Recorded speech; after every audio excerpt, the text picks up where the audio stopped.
Hello guys, and welcome back to MS Tech Tutorials. And in today's video I'm going to be showing you guys how to fix EA Sports FC25 like you're not able to connect to EA servers. And let's get straight into it. So the first thing that you guys can do is simply uninstall the game and then reinstall it with the latest update. Make sure the game is all good to go, and if you want to check to see if there are any updates, click on the button with the three horizontal lines, and then click on check for update. And then if you're all good to go, then you should be good to go.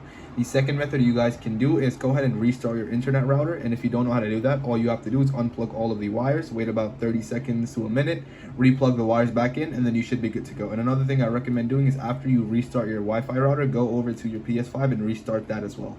And yeah, once you do that, you should be good to go and you should be all set. You can make sure that your internet connection is running fine. Go over to networks and then go to settings, or just click on test internet connection. Make sure everything is working fine. And yeah, once you do that, you should be good to go and you are all set. So that is it for the video. Thank you guys for watching. Make sure to give the video a thumbs up, subscribe to the channel, and have a great day.